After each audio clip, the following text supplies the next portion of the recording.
तथा सूत्र में दूसरे अध्याय में एक सूत्र आया है, संसारिणो मुक्ताश्य। दो प्रकार के जीव, एक संसारी और एक मुक्त। दोनों प्रकार के जीवों की संख्या अनंत अनंत में ही है। संसारी जीव भी अनंत है और जिन्होंने मुक्ति पाया ऐसे शुद्ध आत्मा भी अनंत है। जो संसारी जीव हैं वे कर्म के कारण से अशुद्ध हैं और वे जब शुद्धि का प्रक्रिया अपना लेते हैं तो उस प्रक्रिया के माध्यम से अपनी आत्मा को शुद्ध बना लेते हैं कि वही शुद्ध आत्माएं व मुक्त आत्माएं मानी जाती हैं। ऐसे सिद्ध परमेष्ठ जितने भी बने हैं वे तप धारण के बिना नहीं बने हैं। जो अनादिकाल से जितने सिद्ध होते आ रहे हो रहे हैं और आगामी काल में वे अनंत होने वाले हैं, इसी तप धर्म के फलस्वरूप उनको सिद्धत्व की प्राप्ति हुई।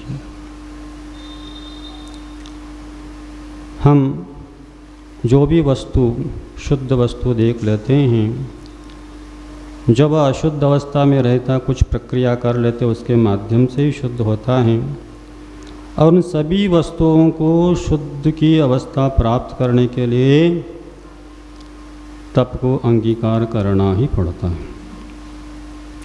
तो जैसा अजीव के साथ है ऐसा जीव के साथ भी है। ये कारिका आती हैं, पाषाणेषु यथा हेवं दुग्धमते यथा घृतं तिल मध्ये यथा तेलं देह मध्ये तथा शुभ वह्नि मध्ये काष्ठ मध्ये यथा वह्नि शक्ति रूपेण तिष्ठति अयम आत्मा शरीरेषु यो जानाति स पंडितः। पंडित वह माना जाता, विद्वान वह माना जाता है।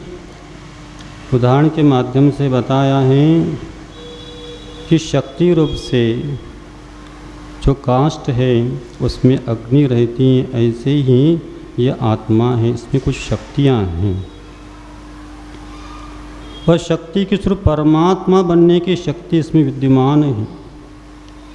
उस परमात्मा की शक्ति है, उसको व्यक्त करने के लिए कुछ प्रक्रिया, कुछ साधन है, उन साधनों को अपनाना पड़ेगा, उसी प्रक्रिया से गुजारना पड़ेगा, तब यह आत्मा शुद्ध हो जाती है। उदाहरण के माध्यम से बताया, पाषाणेषु यथा हेवं, जैसे सुवर्ण पाषाण में सोना रहता है, दूध में घृत रहता है, घी रहती है, तिल में तेल रहता है और इस देह में शिव है, परमात्मा है।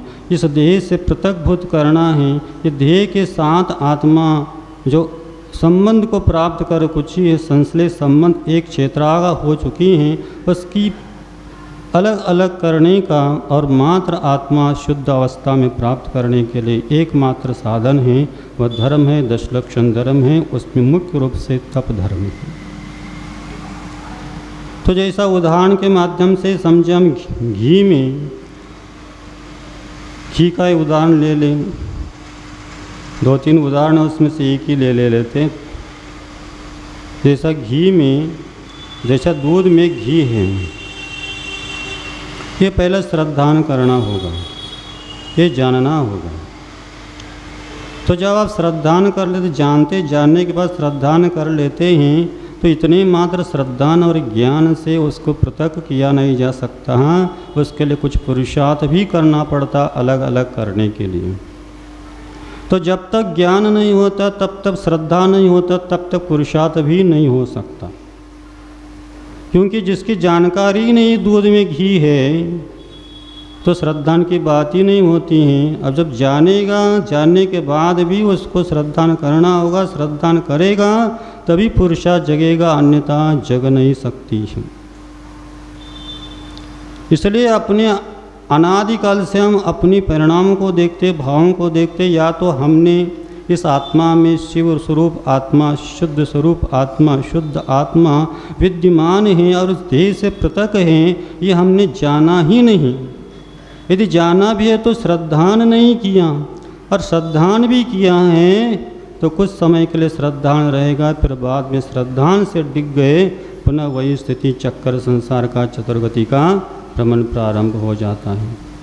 लेकिन इतना अवश्य है, एक बार भी यदि हम जान लेते हैं इस देह से पृथक पृथक आत्म तत्व है और उसमें शक्ति है, शक्ति रूप से परमात्मा बनने की शक्ति है, शुद्ध आत्मा बन सकता है, और उसका मार्ग भी है रत्नत्रय स्वरूप धर्म पर अपनी रुचि आ जाती, श्रद्धान धर्म पर हो जाता है, जीवादि सात्व देह शास्त्र गुरु है, अथवा मोक्ष मार्ग पर रुचि अथवा श्रद्धान उत्पन्न हो जाता है।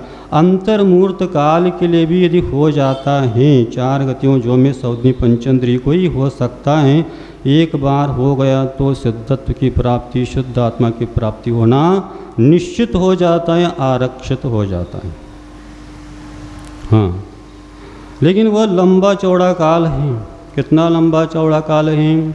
अर्धपुद्गल परावर्तन काल। एक बार एक जीव को अनादिकाल से मिथ्या दृष्टिता प्रथम बार सम्यक दर्शन प्राप्त कर लेता है तो प्रथमोपम सम्यक दर्शन मानी जाती है, उसके बाद छूट भी गया, सिर्फ अंतर्मुख के लिए सम्यक दृष्टि रहा, श्रद्धान हो गया, मेरी आत्मा शुद्ध बन सकती, देह में आत्मा वो भी परमात्मा अवस्था को प्राप्त कर सकता है, इतनी मात्र श्रद्धान हो गया अंतर्मुख के लिए, तो उस आत्मा को शुद्धत्व की होना निश्चित हो जाता है। ये धर्म की महिमा, मात्र ज्ञानना और श्रद्धान का इतनी महिमा है।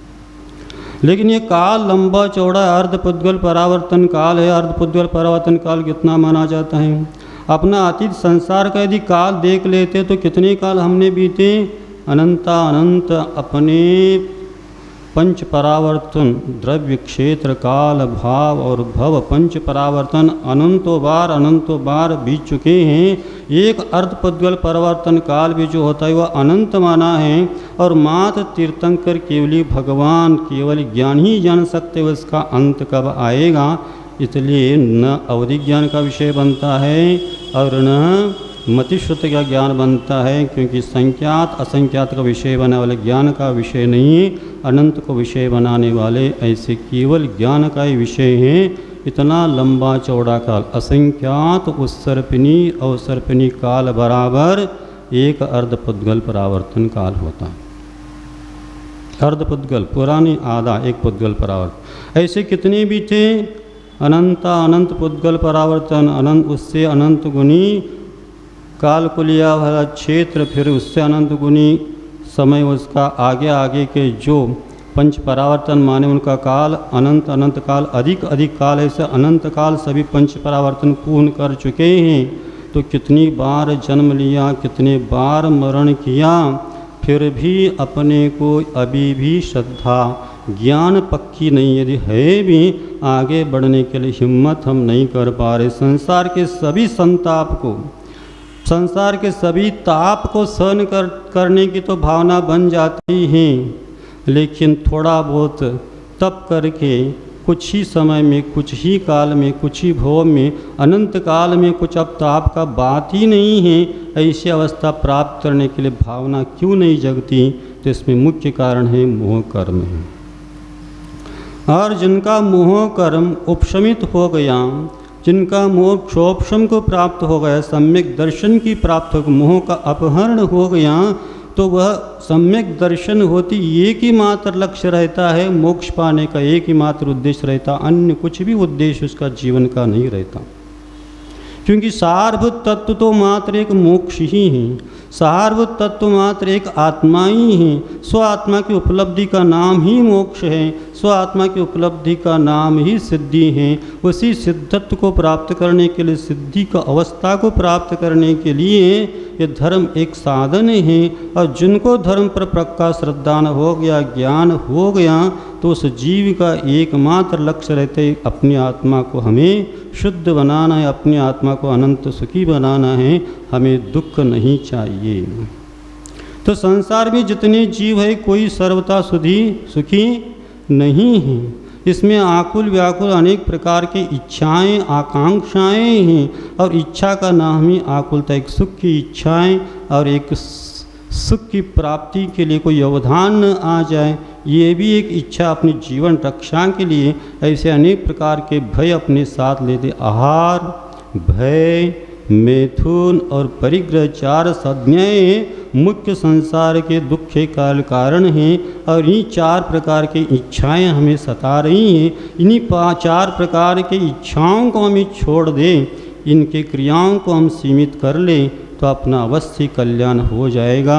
इसलिए हमें आहार को भी लेना है, पूर्णतः तो छोड़ नहीं सकते, लेकिन कितना लेना, क्या लेना, कब लेना, क्यों लेना आदि आदि उद्देश्य में यदि परिवर्तन हो जाता है तो हमें ये शरीर है, शरीर एक तप का साधन है, शरीर एक धर्म का साधन है और इसको स्थिर करना है तो आहार लेना है। इसलिए वह योग्य अयोग्य समझकर योग्य को मात्र ग्रहण करता सीमित कर लेता है। तो इच्छाओं को धीरे धीरे सीमित करते करते उपवास आदि भी करने लगता, बड़े बड़े तप भी करने लगता, तब कहीं जा कर के आत्मा शुद्धि होने की प्रक्रिया प्रारंभ हो जाती हैं। तो हम बता रहे थे, एक उदाहरण बता रहे थे, घी का बता रहे थे। तो घी हमें प्राप्त करना है और दुग्ध का सारभूत तत्व माना जाता है और यदि घृत अंश के माध्यम से ही दूध का कीमत होती है। यदि उसमें घृत अंश जैसा कम रहेगा तो वो दूध की मूल्य भी कम रहता। घी का यदि मात्रा अधिक रहे तो उसका मूल्य भी अधिक रहता है। लेकिन यहाँ पर अनेक प्रकार के दूध हैं, अनेक प्रकार के दूध होते हैं, घृत अंश का मात्रा भी अलग अलग होती हैं। लेकिन यहाँ पर आत्मा का यदि बात कर लेते हैं तो सभी आत्माओं के एक ही प्रकार का सारभूत तत्व है, मोक्ष तत्व सब में विद्यमान है। किसी में बड़ा, किसी का छोटा ऐसा नहीं है। इसमें पर्याय में छोटा बड़ा हो सकता है, अन्य उच्छेद की अपेक्षा से छोटा बड़ा हो सकता है, आयु की अपेक्षा से छोटा बड़ा हो सकता है। 8 साल अंतर्मूर्त वाला भी उसको प्राप्त कर सकता है और पूरा जीवन पूर्व कोटि आयु निकल जाए फिर भी प्राप्त न हो, ये भी संभव है। लेकिन पुरुषार्थ के माध्यम से अपना जो आत्म तत्व है उसको हम प्रक्रिया के माध्यम से प्राप्त कर सकते हैं। ऐसा ही दूध में यदि घी है तो उसको क्या करना होगा, ठंडा है तो ऐसा भी ठंडे के माध्यम से भी घी निकाला जा सकता है ना, गर्म करने की आवश्यकता नहीं है। पूरे के पूरे दूध में एक एक कण में घृत अंश है तो ये कभी अंश शेष नहीं रहे, सबको पाना है और शुद्ध बिल्कुल शुद्ध घी पाना है तो आपको क्या करना होगा, तपाना ही होगा। कच्ची अवस्था में यदि दूध है उसको आप जामुन से जमा भी दो अथवा आधुनिक बहुत कुछ साधन भी आए हैं, सीधा उसमें से निकालता बताते और सीधा घी भी बनाता, लेकिन वह घी नहीं बनेगा, वह दूध ही रहेगा, पक्का जान लो। कच्ची अवस्था में जो दूध है उसको जमाने के उपरांत भी उसमें से जो विकारी तत्व है मात्र घृत अंश ही एकत्रित होना चाहिए, ऐसा वो हो ही नहीं सकता। अनादिकाल से भगवान के बताया हुआ यह प्रक्रिया है। जैसा आत्मा से परमात्मा बनाना ये भी प्रक्रिया भगवान ने बता दिया और घी को निकालने की प्रक्रिया भगवान ने उपदेश दिया, क्योंकि अष्टांग आयुर्वेद में घी कैसा बना जाता है बताया जाता है। तो भगवान की वाणी में ही क्या गया, 12 अंक का वर्णन ही उन्होंने बताया। आयुर्वेदिक वर्णन तो उन्होंने किया है, तो उन्होंने कहीं नहीं बताया तो एक जगह कच्चा का भी बताया, लेकिन कच्चा घी कह दिया। कच्चा घी एक औषध के रूप में कुछ विशेष के बताया, लेकिन पक्का घी उसी को बताया जो उसको दूध को तपा दो, मलाई पट्टी जम जाएगी और उसके उपरांत उसको सिक्का, चांदी आदि का सिक्का, जो भी प्रक्रिया उसकी, ऐसा सीधा ला के डालेंगे तो नहीं बनेगा। उसको पहले शुद्ध से बना हुआ घी का दही का संपर्क में आना पड़ेगा, फिर शुद्ध पानी से धोकर आदि उसका प्रयोग किया जाता है। चांदी के बर्तन आदि में भी जमाया जाता है। तो वह गर्म करना आवश्यक है। गर्म करने के उपरांत क्या होता है, तब जाती फिर थोड़ा कम ठंडा हो जाए, यानी उसको जमाने के योग्य नहीं, जमने के बाद घी दूध है, दूध गर्म करने के बाद उसको जामुन डालने के, जामुन का मतलब वो नहीं डालना अपने को सिक्का डालना, वह शुद्ध नहीं माना गया। तो शुद्ध पद्धति से जमाने के लिए कुछ उसको पूरा गर्म हो तो भी नहीं जम सकता, पूरा ठंडा हो तो भी जम नहीं सकता, उसके योग्य हो जाए तब उसको तुरंत उसी समय उसको डाला जाता है, फिर जम जाता है। जमने के बाद मथानी से मथना पड़ता है, फिर बाद में नवनीत निकलेगा, नवनीत का गोला आ गया, तुरंत के तुरंत उसको फिर एक बार गर्म करना पड़ता है, फिर घी बन जाता है। और एक बार घी बन जाता है तो उसके ऊपर कितना भी अन्य तदर्थ पदार्थ को डालने का प्रयास करो वो ऊपर ही रहेगा, कभी नीचे नहीं आ गया। एक बार घी निकल गया तो पुनः दूध नहीं बन सकता, ऊर्ध्व भाग पर ही रहेगा। ऐसा ही इस आत्मा में शिव तत्व शुद्ध आत्मा विद्यमान है, उसको रत्नत्रय के माध्यम से और तप के माध्यम से उसको क्या करना पड़ता है, तपाना पड़ता है, जमाना पड़ता है, मथाना पड़ता है, फिर बाद में फिर तपाना पड़ता है। ऐसे ध्यान रूप में अग्नियाँ है, ये धर्म ध्यान और शुक्ल ध्यान। एक धर्म ध्यान एक बार गर्म करना, फिर बाद में शुक्ल ध्यान दूसरी बार गर्म करना, और बीच में जो चिंतन मनन आदि जो भी अपनाया जाता है, तो अन्य भी जो व्रत हैं वे सभी मथानी के काम कर लेते, तब कहीं जाकर अपने को शुद्ध सारभूत तत्व मोक्ष की प्राप्ति हो जाती है। तो एक उदाहरण के माध्यम से आपने समझ लिया तप की कितनी महती आवश्यकता है। ऐसे अनेक तपस्वी मुनि महाराज हुए हैं, उग्र तप आदि तपने वाले। 64 स्टुदियों में हम यदि देख लेते हैं, उग्र तप, दीप्त तप, तप्त तप, महातप, घोर तप, नमो घोर गुणानाम, नमो दित्तवानम, नमो तत्तवानम, नमो घोर तवानम आदि आदि मुनि महाराज आते हैं। ऐसे तप किए हैं, आज के काल में ऐसे मुनि महाराज का दर्शन भी हमें नहीं होता। तो आचार्य महाराज बता रहे 12 प्रकार के तप होते हैं। कौन कौन से? एलक जी ने वो जो विषय छोड़ा था, समय के अभाव समझकर बढ़ा सकते थे, फिर भी हमें छोड़ दिया तो उसको तो लेना पड़ेगा। तो 12 तप बताए हैं। तत्वासूत्र में उस तप के लिए 2 सूत्र भी दिए हैं, याद कर लो उसको। अनशन औमोदर्य उत्परिसंख्यान रस परित्याग वित्तशय्यासन काय क्लेश वायम तपः। प्रायश्चित विनय वैयावर्ती स्वाध्याय विसर्ग ध्यानानुत्तरम। एक बहिरंग तप है, एक अंतरंग तप है। और ये तप कब आता है? संयम के बाद ही तप आ जाता है। असंयम के साथ भी तप तपते हैं, संयम के साथ भी तप तप सकते हैं, पूर्ण संयम के बाद भी तप तप सकते हैं। लेकिन जो मोक्ष का साक्षात कारण बनने वाला है वह तप तो पूर्ण संयम के बाद ही होता है। तो निचली अवस्था में जो तप करते हैं उस तप का भी फल मिलता है, लेकिन आगे आगे जो संयमी आदि तपते हैं उतना फल इनको नहीं मिलता।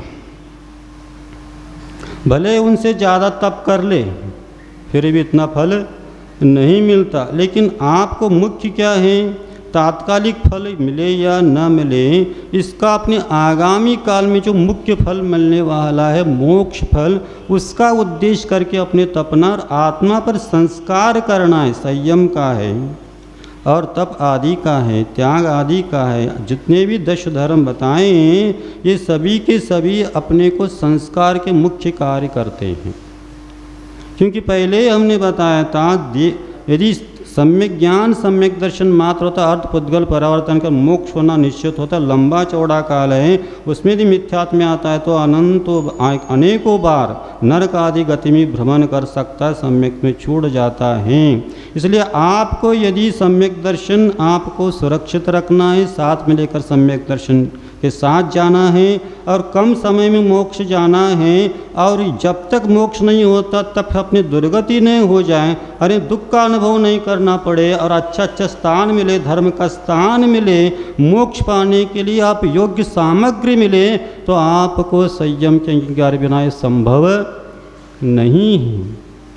इसलिए आज भले ही मोक्ष नहीं है, मोक्ष मार्ग है, उस मोक्ष मार्ग की साधना करके हमें आगामी भव में, तीसरे भव में तो 7-8 भव में मोक्ष जा सकते हैं। इसके लिए आपको अंतिम समय में इसी भव में आपको परीक्षा देना, अगले भव में तो मोक्ष की परीक्षा देंगे, लेकिन मोक्ष अपने कम समय मिले, 7-8 भव में मिले, दुर्गति न हो जाए, इसके लिए एक और परीक्षा हो जाती है। परीक्षा होती नहीं, एक अंतिम परीक्षा होती और एक पूर्व परीक्षा होती है।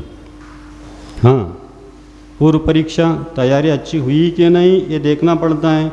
फिर कुछ ही समय था वार्षिक परीक्षा, तुरंत 10वीं आदिक में हमने लोगों ने ऐसा दिया, एक प्रिलिमिनरी बोलते थे पूर्व परीक्षा, उसको देना होता था, फिर अंदाज लगा लेते थे, फिर वार्षिक परीक्षा तुरंत कुछ दिन बाद हो जाता। ऐसा ही यहाँ पर जो भरत चक्रवर्ती आदि मोक्ष गए, अंतर्मूर्त में केवल ज्ञान प्राप्त कर लिया, ऐसा नहीं, पूर्व में वह अनेकों बार मुनि बने, सर्वार सिद्धि गए, फिर वहाँ से आकर बने हैं। क्योंकि अनेक ऐसे तपस्वी महाराजों को, अनेक साधकों को हम वर्तमान युग में देखते हैं, बड़े बड़े तप तपने के उपरांत भी वह स्वर्ग में गए, मोक्ष नहीं गए। आतापनादि तप ग्रीष्म काल में आग बरसती, गिरिशिखरों पर रहते हैं, वर्षा ऋतु में कठिन परिचय तरुतल रहकर सहते हैं, तथा हेमंत काल में बाहर भू पर सोते हैं, वंद्य साधवे वंदन करता दुर्लभ दर्शन होते। हमें दर्शन भी नहीं हो रहा। और पंचतुर्थ काल आदिक में आज भी विदेह क्षेत्र आदिक में आज भी भरत क्षेत्र के जो विजात पर्वत है आज भी ऐसे तपस्वी होते हैं, लेकिन इतने बड़े बड़े तप ग्रीष्म काल में गिरि शिखरों पर रहते हुए सुख के अभिमुख मुख करते हुए अनेक उपवास, मासों उपवास, 6-6 महीने के उपवास लेकर ऐसे बड़े तप करते हैं। ठंड के दिनों में खुले वातावरण में सोते रहते हैं, ध्यान आदि लगाते हैं, नदी के किनारे जहाँ ठंड अधिक लगती है वैसे स्थान पर साधना करेंगे। और चातुर्मास आदि के तो स्थापना की बात ही नहीं, निवेदन की बात ही नहीं, जंगल में एकांत में पेड़ के नीचे अपना पूरा चातुर्मास मौन, पूरा चातुर्मास ध्यान में, पूरा चातुर्मास उपवास के साथ निकालते। ऐसे ऐसे मुनि महाराज 8 वर्ष अंतर्मूर्त में दीक्षा लेकर पूर्व कोटि आयु तक तपते, फिर भी स्वर्गी जाते, मोक्ष नहीं चाहिए। ऐसे अनेक मिलेंगे। मोक्ष जाने वाले आपको 6 महीने 8 समय 608 ही जाएंगे, एक मत के अनुसार 598 ही जाएंगे, इससे ज़्यादा नहीं जाएंगे। और तप तपने वाले कितने हैं? बहुत हैं, लाखों में हैं, क्योंकि मुनि महाराजों की संख्या चट्टम सप्तम लाखों में बताया है। लाखों में होते हुए भी एक साथ लाख मुनि महाराज है, लेकिन मोक्ष किसको मिल रहा है? कितने को मिल रहा है? कितने को मिल रहा है? 608 संख्यात में ही मिल रहा है। और आपको अभी तीर्थंक प्रकृति का बंद करने वाले असंख्यात जीव नरकों में हैं, तीर्थंक प्रकृति का बंद करने वाले वैमानिक देव में असंख्यात हैं, और मनुष्य में संख्यात मनुष्य तीर्थंक प्रकृति का बंद कर रहे हैं। और सामान्य केवली बनने वाले एकाध भाव लेकर ही मोक्ष आने वाले, इनकी संख्या भी असंख्यात हैं। सबका नंबर लग चुका है, एक एक क्रम से जाने वाले। आपको नंबर लगाना तो लगा लो, नहीं तो नंबर और पीछे आ जाएगा। अपने एक से एक महारथी है, पहला नंबर उनका आएगा, फिर बाद में आएगा। लेकिन ऐसा कोई नियम है क्या? ऐसा कोई नियम भी नहीं है। थोड़ा बहुत आपका भाग्य साथ दे दिया, निगोद से सीधा आकर 8 वर्ष अंतर्मूर्त काल ही आयु लेके आए और उनसे पहले भी चले गए, ऐसा भी हो सकता। लेकिन ऐसे जीव बहुत बिरले रहते हैं, इसका कोई भरोसा नहीं, पक्का नहीं, क्योंकि किसका क्या भवितव्यता भगवान जानते हैं। लेकिन भगवान ने क्या कहा हमें? आप मोक्ष जाना आपका क्या है? पुरुषार्थ करना चाहिए। उनने कहा तो हमने क्या करना चाहिए, अपना यदि सुख चाहते हैं तो इधर उधर की तर्क नहीं करते हुए अपने मार्ग पर चलना चाहिए। क्योंकि मार्ग पर नहीं चलेंगे, अन्यत्र चलेंगे और सोचते बैठ जाएंगे तो कुछ ना कुछ कर्म ऐसा उदय आएगा, ऐसा भाव होंगे, दुर्गति चले जाएंगे, एक केंद्र में चले जाएंगे तो कोई वहाँ से निकलना मुश्किल है, कर्माधीन सब स्थिति बन जाती हैं। इसलिए अपने भावों को सुधारना है। और यहाँ पर हमने संयम अंगीकार कर लेते हैं और अंत में सल्लेखना साध लेते, देवगति में जाएंगे, 7-8 भावों में आपको दुर्गति नहीं होगा, पुरुष पर्याय ही मिलेगा, सब योग्य सामग्री चतुर्थ काल आदि ही मिलेगा और उस काल में आपको अभ्युदय सुख भी मिलेगा और उसके बाद आप 7-8 भावों में नियम से मोक्ष चले जाएंगे। ऐसा यह इस तप का, इसका संयम का यह फल है। इसलिए अनादिकाल से हम यही सोचते रहेगा, अभी नहीं बाद में ऐसा करते हैं, बर्बाद जीवन हो गया। इसलिए अपना जीवन को बर्बाद ऐसे नहीं बिताते हुए मनुष्य पर्याय की सार्थकता मोक्ष पुरुषार्थ में ही है।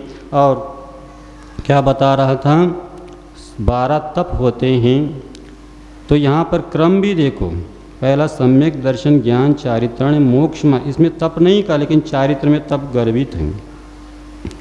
तो सगुप्ति समिति आदि जो बताया, मुख्य रूप से गुप्ति समिति संवर का कारण है और इसी को साधने के लिए अन्य धर्म आदि बताएगा। तो ये सब एक साथ प्रकट होने वाले धर्म हैं, पृथक पृथक नहीं हो जाए, रत्नत्रय सब पाए जाते उसमें। तो जो संवर के कारण है वही निजरा के कारण है। योग जो कह दिया आश्रव का कारण, फिर बंध में क्या कह दिया, मिथ्या तविरति प्रमाद कषा योग बंध हेतवः, 5 कह दिया। फिर संवर में क्या कह रहे हैं, सगुप्ति समिति आदि बता रहे हैं। बल्कि होना चाहिए था क्या, जो आश्रव के कारण है वही बंध के कारण है और आश्रव बंध कारण का निरोध करना उससे उल्टे गुण को प्राप्त करना। यानी ये दोष में आने जाते हैं आश्रव के कारण, बंध के कारण, और उससे उल्टे जो उत्पन्न हो जाते हैं उसके अभाव में वह गुण माना जाता है, वही निजरा के कारण है। कुंद आचार्य महाराज कहते हैं जो संवर के कारण है वो निर्जरा के कारण है। क्या है, मिथ्यात्व यदि आश्रव का बंध का कारण है तो सम्यक्त संवर निजरा का कारण है। असंयम बंध का कारण है तो संयम संवर निजरा का कारण है। कषाय बंध का कारण है तो अकषाय संवर निजरा का कारण है। और प्रमाद बंध का कारण है तो अप्रमत्त अवस्था संवर निजरा का कारण। और योग बंध का कारण है तो अयोग अवस्था, तो शुभ योग अथवा अयोग अवस्था ये संवर और निजरा का कारण, अशुभ योग जो है बंध का कारण है। तो इसके उपरांत तपसा निजरा से क्यों कह दिया, संवर का कथन करने का जो संवर निजरा का भी कारण है, और आगे जाकर तपसा निजरा इसलिए कह दिया मात्र संवरों के कारण को अपनाने से अपने को मोक्ष होने की योग्यता नहीं आ सकती, उसके साथ साथ आपको विशेष तप भी तपना होगा।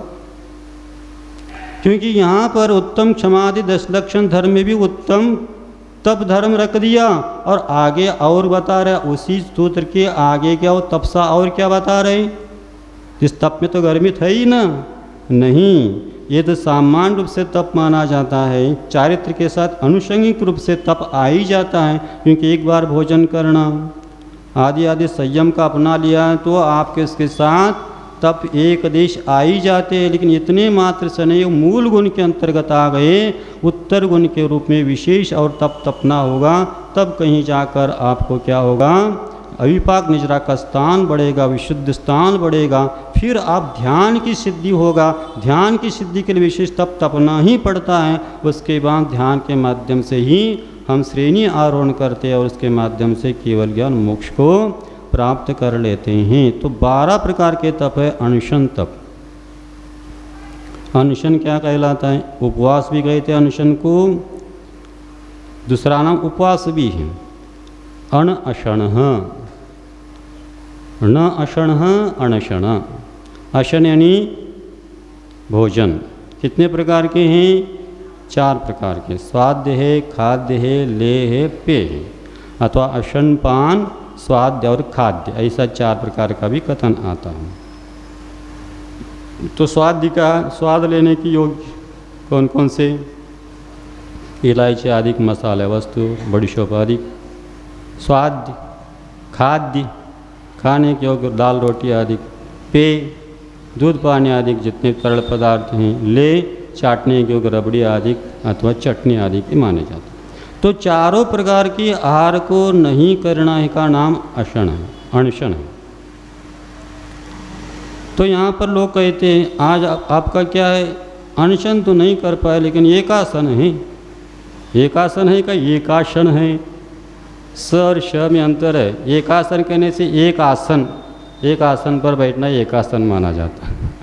आसन अलग है, अशन अलग है। अशन का भोजन होता है, एकासन नहीं। हाँ, प्राकृत में हो सकता है, एकासन हो सकता है। संस्कृत में तो बनेगा तो एकासन ही बनेगा, शक्कर का श, हाँ, शरण का श, दूसरा स नहीं। तो एकासन, एक बार भोजन करना एकासन। आप प्रोषोदोपास करते हैं, प्रोषोदोपास किसे बोलते हैं? धारणा परणा में तो एकासन होना चाहिए। पर्व के दिन में जिस दिन उपवास करना है पूर्णतः चारों प्रकार का आहार त्याग होना चाहिए, तो उत्कृष्ट वह अनशन अथवा उपवास माना जाता है। और दोनों एकासन के साथ ही, यानी धारणा परणा में एकासन मध्यम में भी हैं, लेकिन मात्र जल आदि लेते हैं और थोड़ा कम लेना, पूरा पेट भर के नहीं लेना, तो वह मध्यम माना जाता है। और एकाद रस त्याग करके शक्ति के अनुसार उनोदर करना, ये जगन्य एकासन व्यवस्था आचरण श्रावकाचार्य में। लेकिन रत्नगण श्रावकाचार्य में नहीं, चारों प्रकार आहार का त्याग उत्कृष्टि बताया वहाँ पर, कि अन्य श्रावकाचार्य में 3 प्रकार के बताए। तो ऐसा ये अनशन उपवास किस लिए किया जाता है?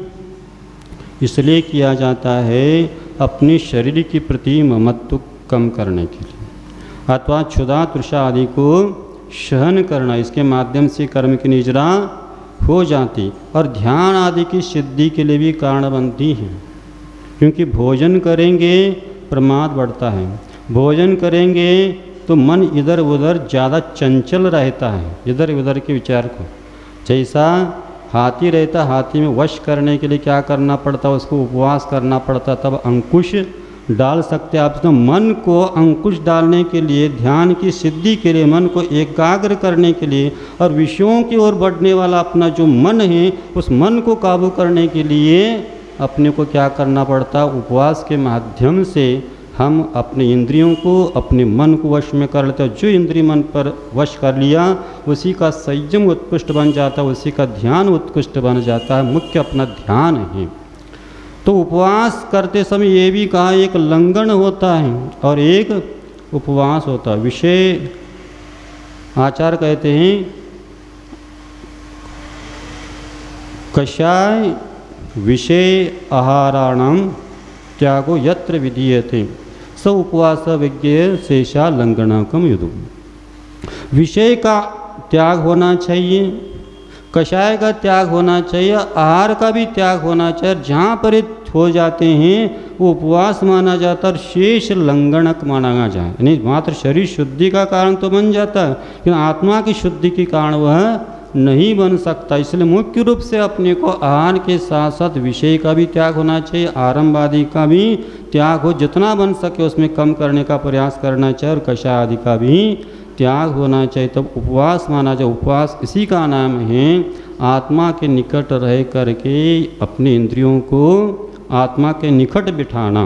उपेत्य आत्मानाम इंद्रियाणि निवसंति ही। इंद्रियां अपने आत्मा के निकट रहकर रहते हैं, यानी इंद्रियां अपना विषय नहीं बनाते हैं, मन अपना जो भार का विषय नहीं बनाता। ये सभी क्या होते हैं, वश में होने के कारण वह अपने आत्मा के निकट रहते हैं, इसलिए कर्म से बच जाते हैं और निजरा स्थान बढ़ जाता है। इसलिए उपवास के उप यानी निकट वास यानी वास करना, वो उपवास आत्मा के निकट वास करने का सौभाग्य उपवास के माध्यम से आता है।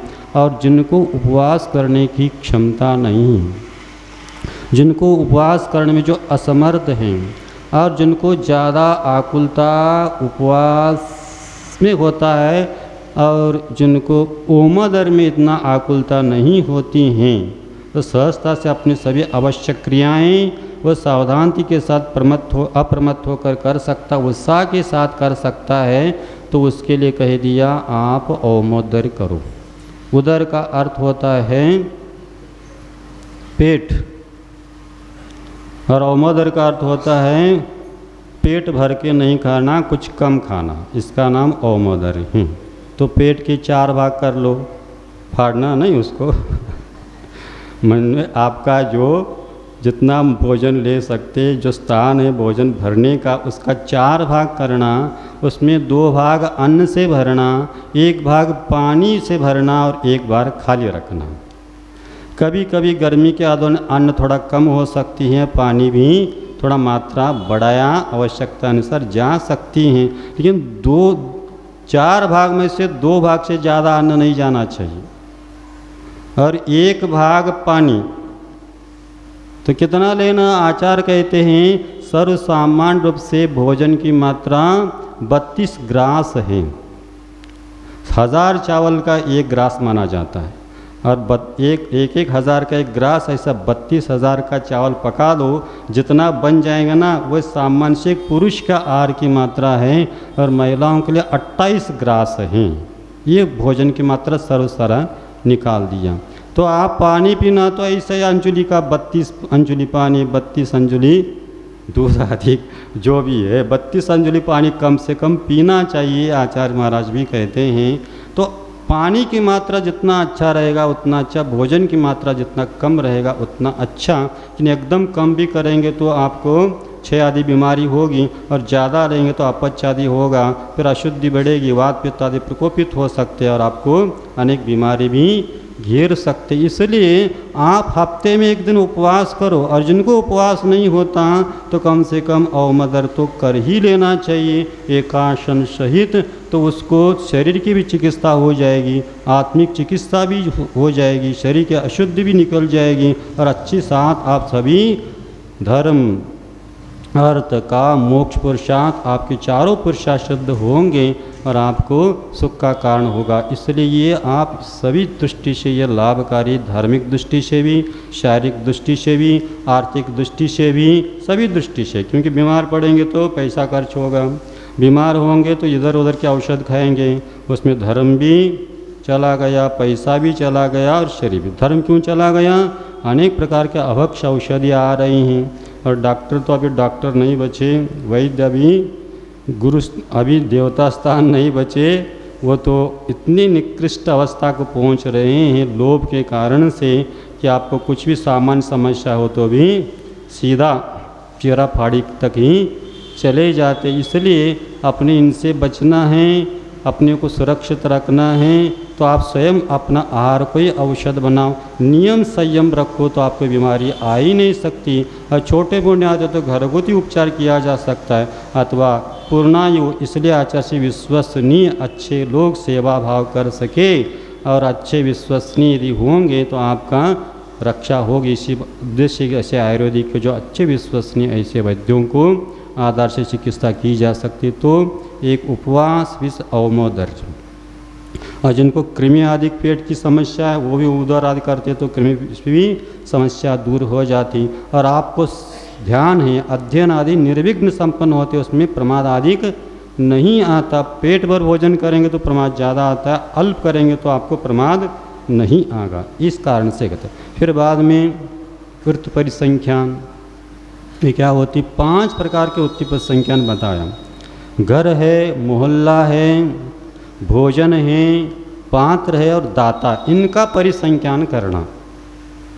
तो आप भी कर सकते हैं, आप उपवास भी कर सकते हैं, औमोदर भी कर सकते हैं। आपके 6 आवश्यक में तप तो बताई, इस 12 प्रकार के तप आपको भी लागू हो जाते।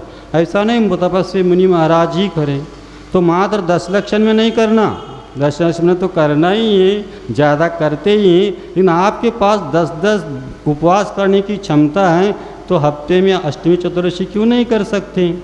हाँ, तो आपको निजरा हो जाएगी, शरीर का शुद्धिकरण भी हो जाएगा, और आपकी क्षमता बढ़ जाएगी, और अंत समय में संलेखना में और तैयारी अच्छी हो जाएगी, अभ्यास हो जाएगा।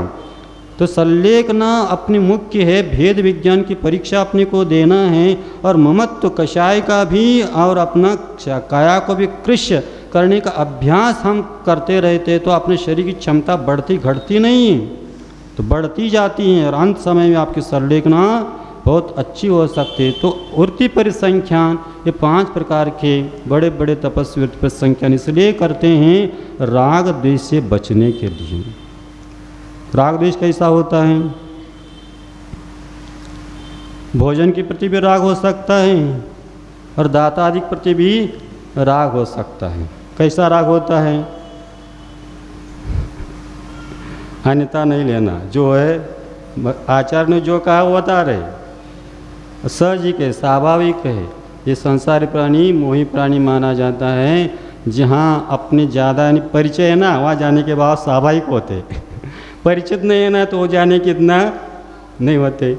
और यदि आपने परिसंख्यान ले लिया, नियम ले लिया, अब परिचय अपरिचय नहीं देखेंगे, क्या देखेंगे? अपना विधि जहाँ मिलती है वही देखेंगे। तो राग देश से बचने के लिए मुनियों के लिए तो होता ही होता है, और आपके लिए भी घर में ही तो किसके प्रति राग हो सकती है?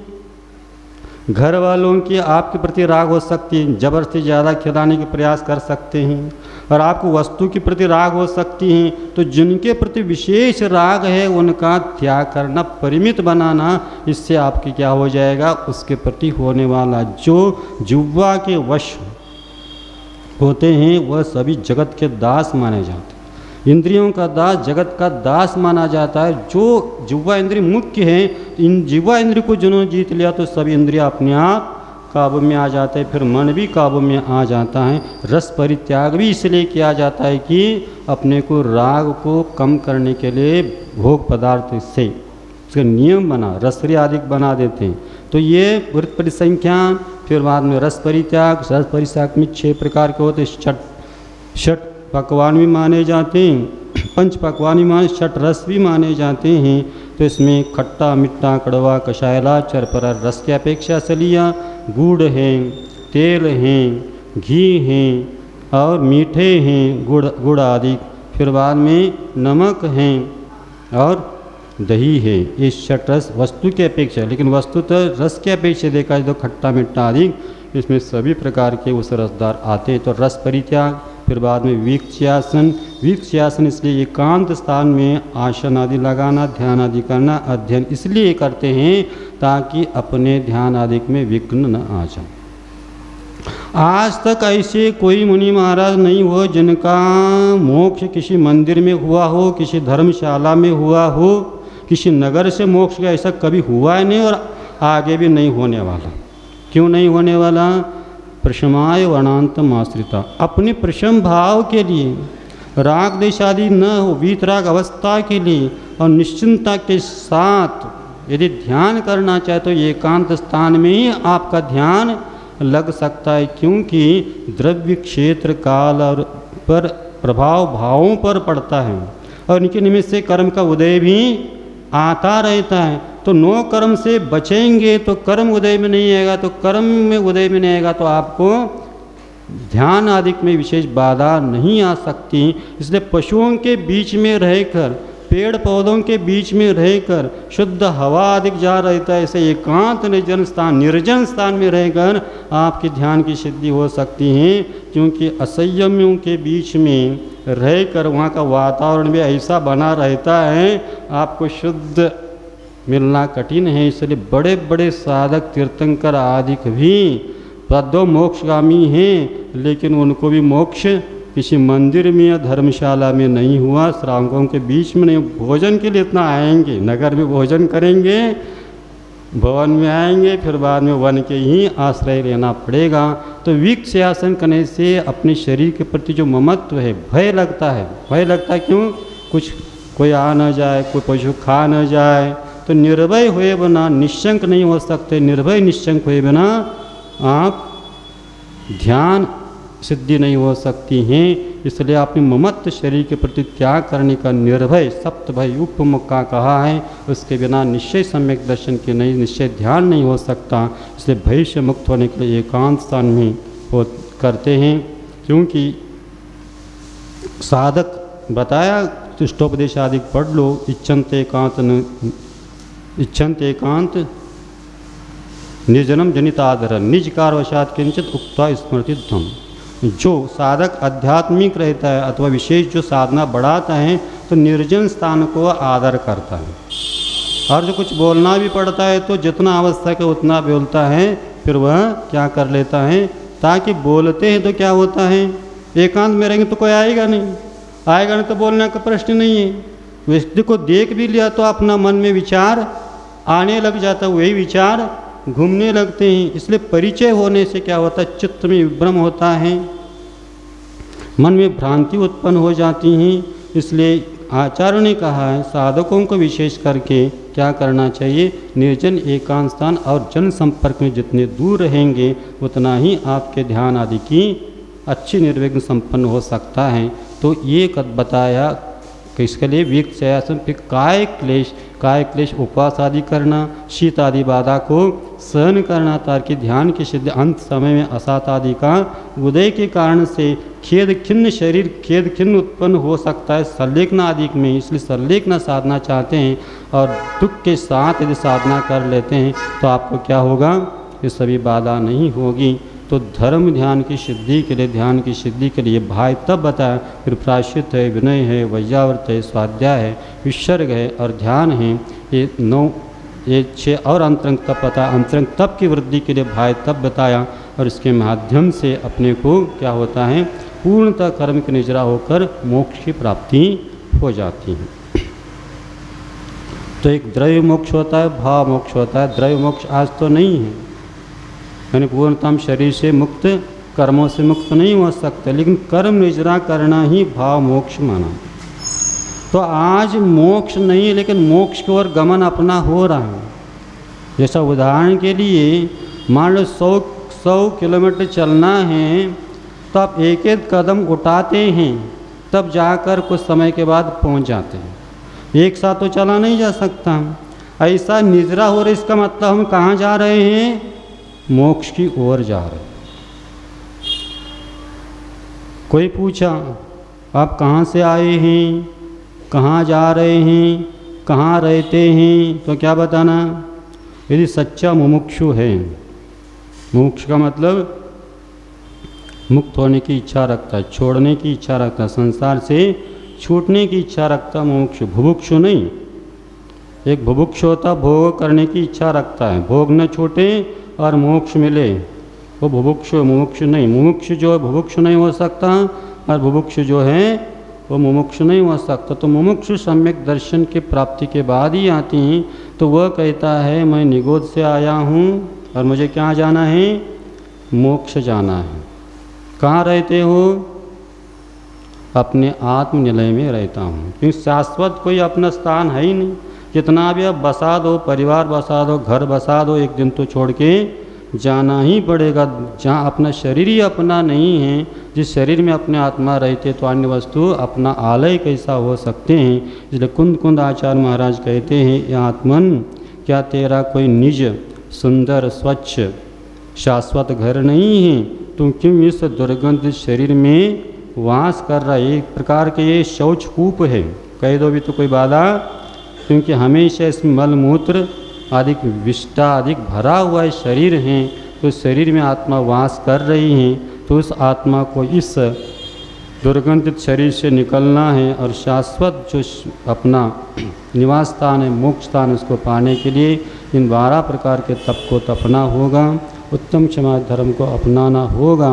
और हम मुनि बन कर के जिन मुनि बनकर जिन बने, और जिन एक सकल जिन होते हैं और एक निकल जिन होते हैं। शरीर सहित जो अरिंत अवस्था सकल जिन माने जाते हैं, शरीर से रहित जो जिन हैं वो निकल जिन, निकल परमात्मा शुद्ध हैं। तो इस तप का फल यही है, अंतिम अपना मोक्ष है। कि जब तक मोक्ष नहीं मिलेगा अभ्युदय सुख भी उसको मिलता जाएगा, लेकिन मिलने के बाद भी वह जिसका मोक्ष लक्ष्य है उससे प्रभावित नहीं होता, उसमें आसक्त नहीं होता। मिलने के बाद उसको छोड़ने का भाव करता, समय पर छोड़कर पुनः वह मोक्ष के लिए पुरुषार्थ कर लेता है, और वह मोक्ष पाने के बाद पुनः इस संसार में नहीं आता। अनंत काल के लिए वह स्वतंत्र हो जाता है, शुद्ध हो जाता है, शुद्ध हो जाता है और अनंत सुखी हो जाता है। वही सुख, वही अवस्था सबको प्राप्त हो जाए और सभी उस मोक्ष को प्राप्त करें। इन्हीं भावना के साथ अहिंसा परमो धर्म की